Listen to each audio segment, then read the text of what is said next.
Bon, avant de démarrer la vidéo, je veux juste vous expliquer pourquoi j'ai mis des titres sirupeux et racoleurs pour présenter cette vidéo. Parce que, en fait, j'ai appris qu'en utilisant certaines expressions, j'ai contribué à faire bloquer la visibilité de ma précédente vidéo, puis de certaines avant aussi.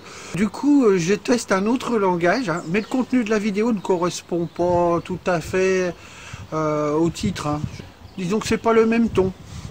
N'hésitez pas à liker, vous savez, l'achat là, à faire circuler la vidéo, à commenter, comme ça rend la vidéo visible et ça continue à faire connaître le projet du chapeau de la chouette pour la ferme de Scaramouche. Voilà, allez, générique.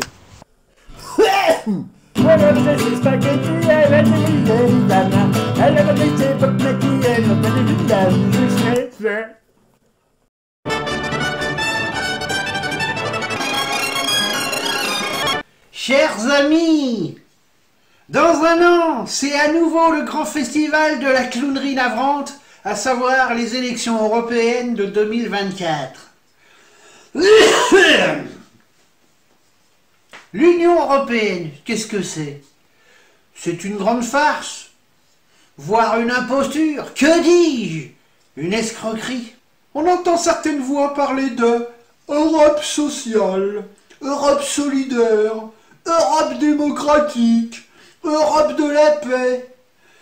Ces expressions ont un point commun, ce sont des oxymores. Et l'Europe de mes deux, ça c'est du concret. Pourtant ça fait 45 ans qu'on nous bourre le crâne avec ces concepts qui sonnent bien à l'oreille, mais qui ne resteront que des concepts. De l'extrême droite à l'extrême gauche, en passant par le rectum, ou le centre si vous préférez. Mais c'est vrai que c'est fait toujours bien de mettre quelques mots latins, ça fait plus intellectuel. Bref, tous ces mouvements nous promettent depuis plusieurs décennies une autre Europe. Mais, une fois installés à Strasbourg, nos élus fictifs trouvent que finalement, l'Europe actuelle n'est pas si mal. Alors pourquoi dis-je élus fictifs? Eh bien c'est très simple, je vais vous expliquer pourquoi. Comme l'avait dit Giscard d'Estaing, le Parlement ne sert à rien. Donc l'emploi d'un député européen ne sert à rien. Ça ressemble étrangement à un emploi fictif. Et combien rapporte ce merveilleux emploi fictif? Attention les oreilles. 6 611 € par mois comme salaire. C'est pas fini. 4 342 € par mois de frais généraux. Alors déjà on arrive à 11 000 balles. Et d'ailleurs... si on n'a rien dépensé, on peut garder le surplus pour nous, hein, dans notre poche. Alors, on a appris il n'y a pas très longtemps que les députés européens avaient voté contre la transparence. Bah évidemment, franchement, ils vont pas vous dire tout ce qu'ils gagnent et ce qu'ils en font. Un député peut avoir aussi des assistants. Alors pour ça, il bénéficie d'une enveloppe de 24 000 €. Alors, on peut créer des assistants fictifs. On crée des faux noms et on empoche l'argent. C'est pas con, hein. Donc, allez, 24 000 balles de plus par mois. En plus, chaque jour de présence d'un député européen lui rapporte 350 €. Donc en fait, s'il reste 10 jours, eh ben, ça lui fait 3 500 balles de plus. Ah, maintenant, on va aborder le financement des partis. Oui, parce qu'au Parlement européen, il ne s'arrête pas là. Hein. Le Parlement de l'Union européenne finance les partis politiques à hauteur de 50 millions d'euros par an. Vous imaginez qu'en gros, il y a 10 groupes politiques au Parlement européen. Donc 50 divisé par 10, ça fait 5 millions. Ça veut dire que la liste à la con, si elle devenait un parti politique, avec des élus au Parlement européen, gagnerait 5 millions d'euros par an. C'est-à-dire qu'au bout de 5 ans, ça ferait 25 millions.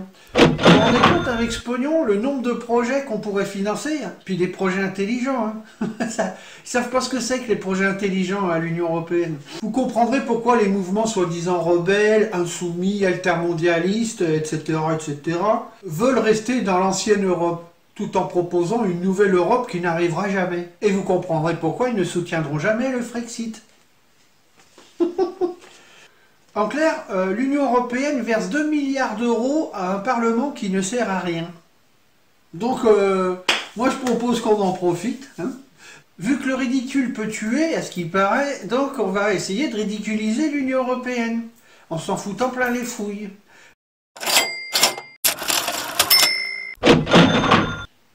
Donc soutenez la liste à la con, rejoignez-la, Et vive le Frexit.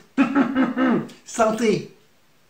Il paraît que si on marche sur un drapeau de l'Union Européenne du pied gauche, ça porte bonheur. Le 9 mai dernier, c'était le jour de l'Europe. Ah ouais, personne s'en est aperçu, mais il faut savoir qu'il existe. Alors ce jour-là, il y a eu un vote à l'Assemblée nationale pour rendre le drapeau européen obligatoire dans toutes les mairies de plus de 1500 habitants. Bon, ce qui veut dire que un jour, ce sera toutes les mairies.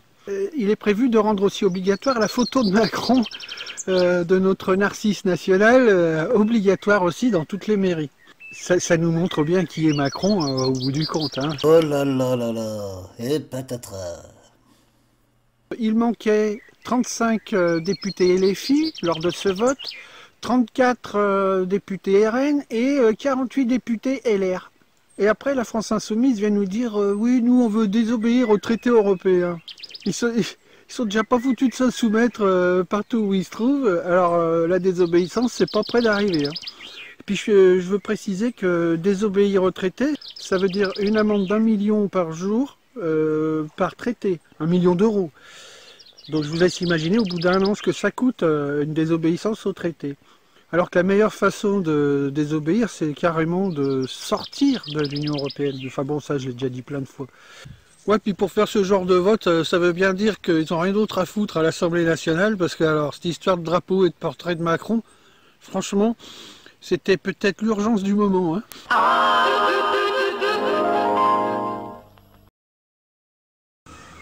Oh dans la série Escroquerie, vous avez aussi Europe Écologie, les Verts. Ça c'est un gros truc ça. Alors Europe Écologie déjà c'est un oxymore. Hein. Dire si tu veux faire de l'écologie et que tu t'inscris dans l'Union Européenne, il y a comme un souci. Oui, on nous gave maintenant beaucoup avec l'éco-responsabilité, l'éco-citoyenneté, l'éco-ci, l'éco-machin, l'éco de mes deux. Mais en fait, tout ça, c'est vraiment de la com, quoi. On nous parle de réchauffement climatique dû aux gaz à effet de serre qu'on émet. Et on centre tout le problème là-dessus. Pendant ce temps-là, on ne nous parle pas du jour du dépassement de la planète. Vous savez, ce fameux jour où, au bout d'à peine 6 mois, on a dépensé, consommé toutes les ressources naturelles que nous produit la planète pour une année. Ça veut dire qu'en 6 mois, on consomme ce que la planète met 1 an à nous produire. Donc on vit au-dessus de nos moyens. Mais il ne faut pas dire ça trop fort parce que les catégories sociales qui nous gouvernent, en gros, ça s'appelle la bourgeoisie. Donc elle n'est pas prête à renoncer, cette bourgeoisie, à son niveau de vie.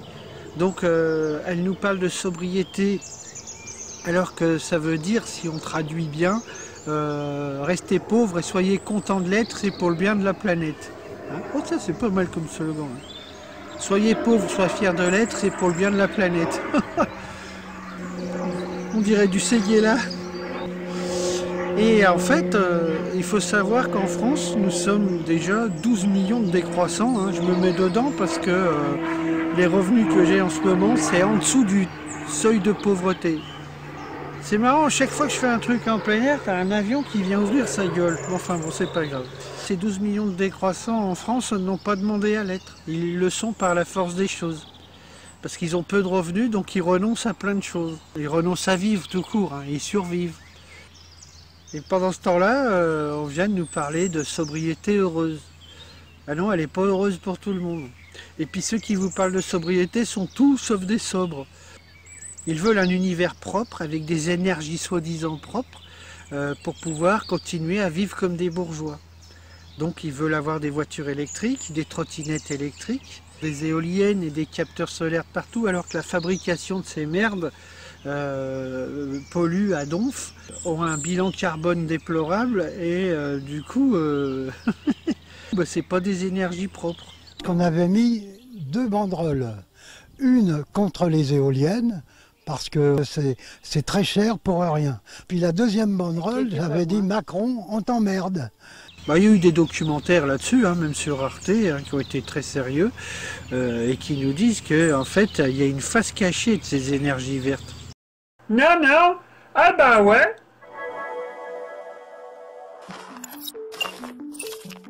Le soleil, le vent, l'eau sont des sources d'énergie qui se renouvellent constamment. C'est bien pour cela qu'on parle d'énergie verte. Mais en réalité, les énergies issues du soleil, du vent ou de l'eau sont loin d'être propres. Si la source de l'énergie est bien renouvelable, ce sont les moyens pour la transformer en énergie, en électricité ou en chaleur qui posent problème. Pourquoi ? Tout d'abord parce que pour fabriquer les machines qui convertissent le soleil, le vent ou l'eau en énergie, il faut extraire des minerais. Ces éléments rocheux comme les terres rares, le cobalt ou le lithium, qui, eux, représentent par essence une ressource finie. En effet, ces minerais ne sont pas renouvelables, et certains sont même très polluants. Les terres rares, par exemple, sont des minerais qui nécessitent de lourds procédés d'extraction et de séparation pour réussir à les isoler, et qui peuvent, dans certains pays, être dangereux pour les mineurs et les ouvriers. Les usines de traitement rejettent des métaux lourds, de l'acide et même des éléments radioactifs. Les terres rares ne sont pas utilisées que pour les énergies vertes, dans les éoliennes, les batteries électriques ou les panneaux solaires. Elles servent aussi aux écrans plats, aux smartphones, aux radars. Elles sont stratégiques pour de nombreux secteurs misant sur la haute technologie. Après l'extraction des minerais, c'est la production des installations qui génère de la pollution. Fabrication en usine de différentes pièces, assemblage et transport des produits. Et, en fin de vie des équipements, le recyclage n'est pas encore optimum parce que les industries n'ont pas anticipé le recyclage de leur première création. Alors, imaginez 1 milliard de Chinois avec une voiture électrique. Hein, donc ça fait 1 milliard de voitures électriques en Chine. Vous imaginez le truc, là? Comment on les alimente, les bagnoles? On trouve où l'électricité pour ça? Je suis sûr que la plupart des Chinois se construiraient un groupe électrogène pour faire fonctionner leur voiture électrique. Hein, mais c'est pas pour critiquer les Chinois. Je dis, si on était 1 milliard de Français, je dirais la même chose sur les Français.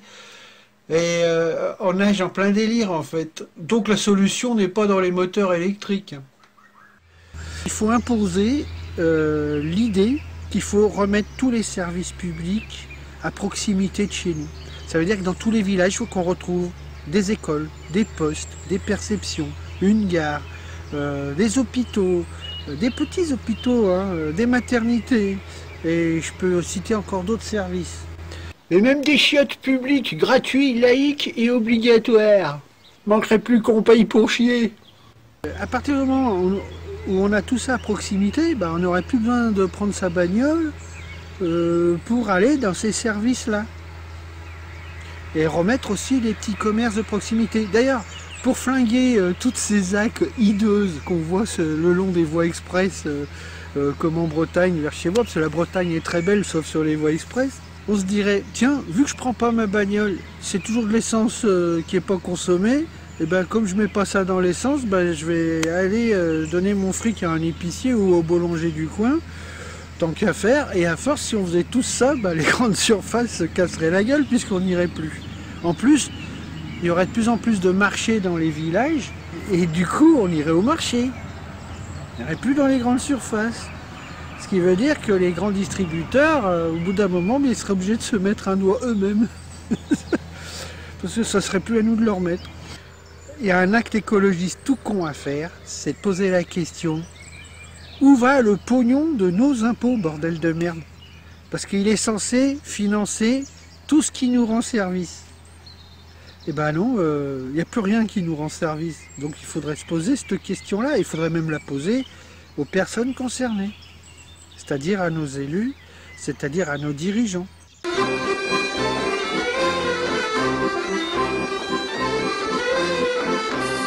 Alors à propos de l'extrême droite, parce que ces jours-ci on a appris que des manifs d'extrême droite devaient être interdites, enfin c'est ce que voulait Darmanin, puis visiblement ça marche pas aussi bien que ça.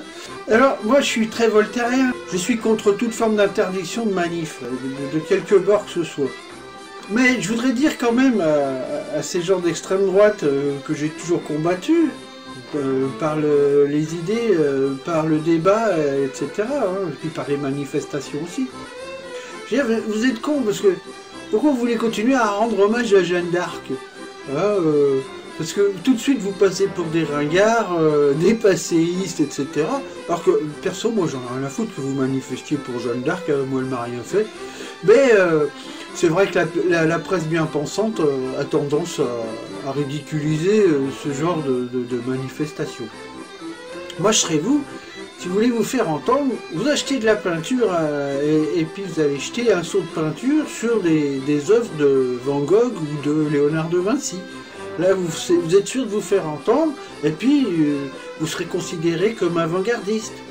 Je vous conseillerais même d'aller foutre un étron à côté de la flamme du soldat inconnu. Là, vous serez peut-être en mesure d'avoir des subventions pour avoir défendu l'art contemporain. Puis Darmanin à l'extrême droite à géométrie variable, hein, parce qu'il se garde bien de faire interdire le Rassemblement National. Bah oui, parce qu'en fait, pour gagner, à chaque fois, au second tour, il faut une bête immonde en face. Donc, c'est très pratique, le Rassemblement National. On l'humanise en temps de paix, et puis quand arrive le tournoi, c'est-à-dire les élections, hop, d'un seul coup, ça redevient le diable. Parce que maintenant, des gens qui se disent démocrates, ils savent très bien que s'ils veulent gagner le second tour, ils ont besoin d'une bête immonde. Et maintenant, comme prévu, un peu de promo pour le chapeau de la chouette, soutenant le projet La Ferme de Scaramouche. Voici. Générique.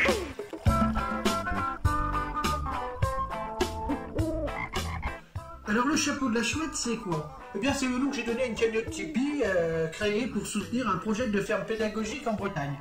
Mais méfions-nous des expressions, parce que derrière ferme pédagogique, école parallèle, on peut y mettre tout et n'importe quoi. Donc on va dire que ça sera un IPE, un Institut Plouc éducatif.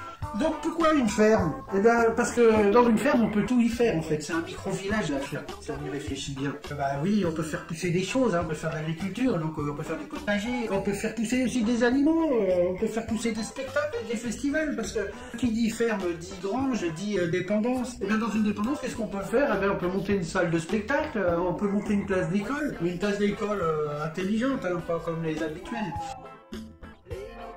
En dehors de faire monter les animaux, eh ben, on peut monter des festivals. Donc festivals de musique, de spectacles en tout genre, ça peut aller du théâtre au cirque, aux cracheurs de feu, enfin on peut tout imaginer, quoi. Alors je me dis qu'avec 80 000 balles, je pourrais trouver une longère avec du terrain, certainement à retaper, parce que 80 000 balles c'est pas très cher en fait. Et vous allez me dire, mais comment tu vas faire pour trouver une somme pareille? Ben, c'est simple, je fais, comme je disais au début, j'ai ouvert une cagnotte Tipeee qui s'appelle le chapeau de la chouette. Alors le chapeau de la chouette, pourquoi? Eh ben, parce que vous imaginez une chouette en train de faire la manche avec sa guitare et avec son chapeau à ses pieds pour qu'on y mette des sous. Alors le truc c'est le troc. Ah, c'est drôle ça. Ouais, parce que moi j'ai pas trop envie de verser dans le don. J'ai pas envie qu'on me fasse du don, je demande pas le don. Donc je fais du troc. Il s'agit de troquer une chouette contre 1 euro. Et je me dis que si plus de 80 000 personnes troquent une chouette contre 1 euro, et ben j'ai la somme pour acheter la ferme avec le terrain. Alors la chouette en question, ce n'est pas un animal, parce que là, qui vont se dire, mais qu'est-ce que je vais foutre avec une chouette?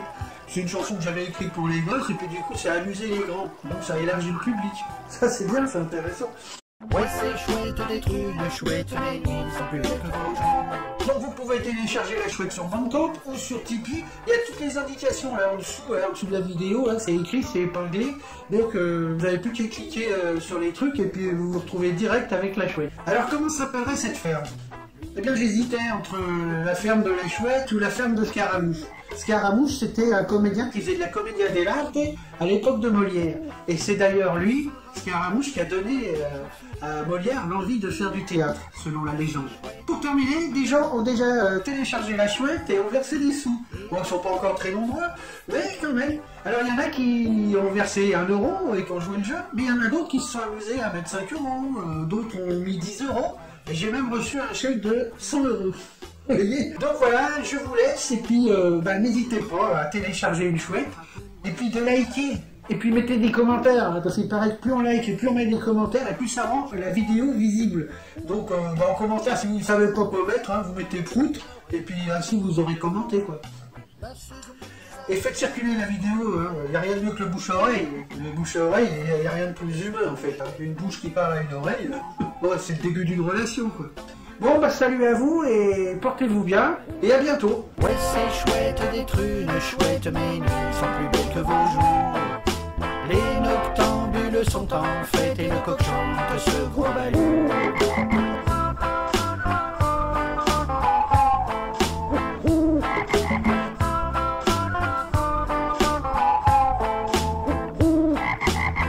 Ah bah dis donc.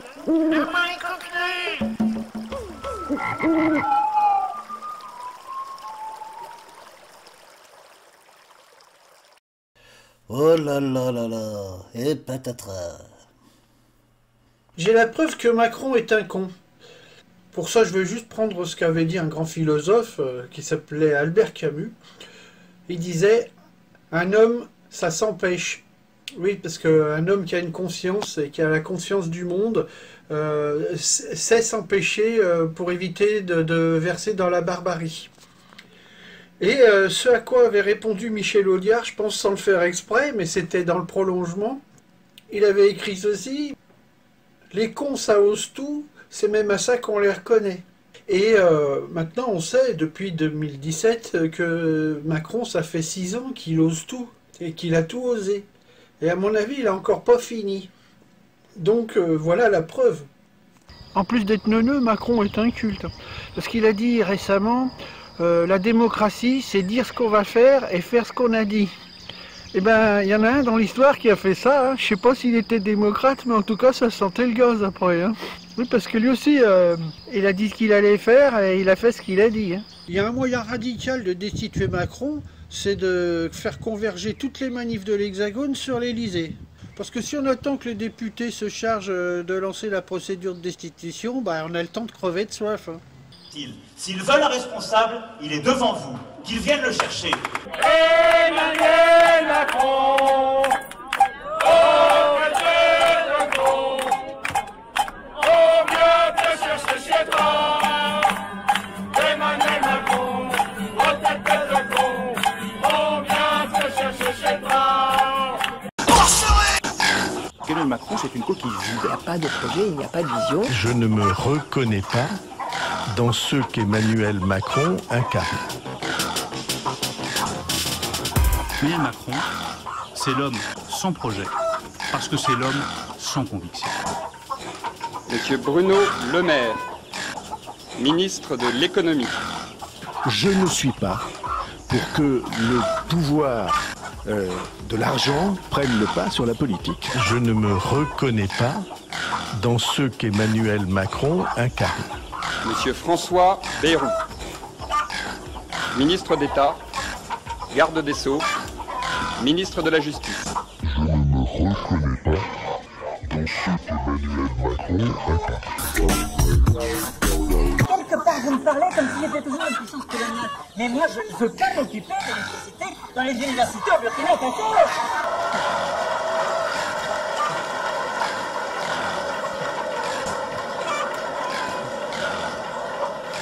C'est le travail du président.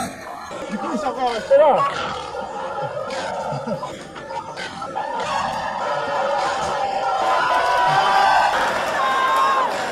Du coup, il est parti réparer la climatisation. On a voté pour lui au départ parce qu'on s'est dit, bon, il faut lui laisser sa chance et tout. Mais on ne savait pas qu'il allait nous emmerder comme ça.